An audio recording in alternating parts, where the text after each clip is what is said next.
عندي تعقيب مهم للكابتن حسام حسن.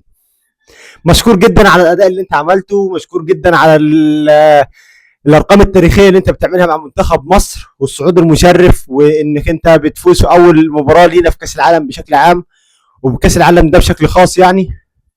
ولكن هل مكتوب علينا ان احنا قدام المباريات الكبيره وقدام المباريات اللي هي بتكون معقده شويه ان احنا يبقى شكلنا بالشكل ده؟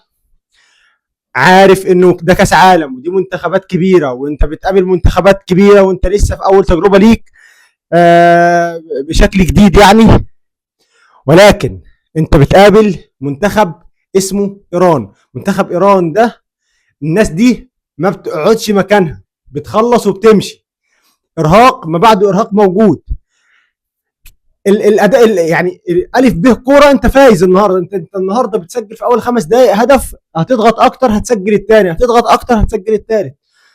ولكن ان انت تقعد من بعد الهدف الاول، من بعد اول 5 دقائق دفاع دفاع دفاع دفاع، فطبيعي ان انت هيتسجل فيك هدف والثاني، وده اللي حصل. لولا انه سنتي من رجل الراجل كانت تسلل، كان خلاص احنا هنلعب على احسن توالد، ويا لعبنا وما لحقناش، يا لحقنا يا ما لحقناش. ففي النهايه انت بتوصل لمرحله انه انت النهارده الحمد لله بتفوز، ولكن في بعض التعديلات لازم تحصل يا جماعه. قلتها مره واتنين، مرموش مش مكانه، ما يلعبش دلوقتي. الراجل مش قادر يلعب، ما بيعمل. يا عم انا مش مقتنع بمرموش، ايه المشكله يعني؟ غلطت في التوراه والانجيل والقران. يا عم حمزه عبد الكريم مش بتاع منتخب مصر، ايه المشكله؟ الناس لما فضلت تنتقد في حمزه عبد الكريم الناس كلها فضلت تقول وتعد وتزيد فيه. يا سيدي يا سيدي، زيزو ما يلعبش، زيزو ما يلعبش. صلاح يخرج ليه؟ هو صلاح صغير ولا كبير في السن؟ الراجل ما بين الاثنين وبيقدر يأدي. ده راجل بيلعب في ليفربول وبدنيا على اعلى مستوى وبيمسك لك الكره وبيحرك المنتخب كله. من بعد ما خرج صلاح المنتخب خلاص فك يا باشا، فك خلاص. مفيش حد بيمسك الكوره وبيقف عليها وبيطلع بالكوره قدام. امام عاشور نفس الكلام، نفس التغييرات اللي بتحصل في كل مباراه يحسها بالسنتي. صلاح بيخرج، امام عاشور بيخرج، زيكو بيخرج، مش عارف زيزو بيدخل، حمدي عبد الكريم بيدخل.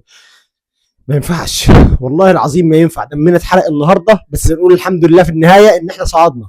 الحمد لله ما حصلش سيناريو ان احنا ممكن نخرج وان احنا ممكن نلعب على توالت والدنيا دي والحياه والعالمين والدنيا. جت ضربه جزاء، الحمد لله مصطفى شوبير صدها والحاله حلوه والدنيا جميله. المفروض بعد ضربه الجزاء ما جات وانت متقدم لسه، لا، قدامك الفرصه ان انت تزود غلتك في الاهداف، لان انت خلاص بدات تحس بالخطر.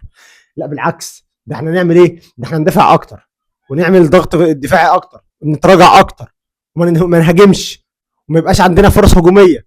ولما تجي لنا فرصه قدام ال 18 بنشوط وخلاص، اللي بيشوط في اليمين واللي بيشوط في الشمال واللي بيشوط فوق الجون واللي بيشوط في نص الجون. يا سيدي العب كوره كويسه زي ما لعبتها في كوره محمود صبري اللي جت هدف، العبها نفس الكوره. العب الكوره اللي تخليك تجيب جون واعمل اللي انت عايزه، اتقدم وبعد كده اعمل اللي انت عايزه. ادينا رايك لو انت مبسوط بالاداء بتاع منتخبنا الوطني النهارده، قول لي. بس سلام.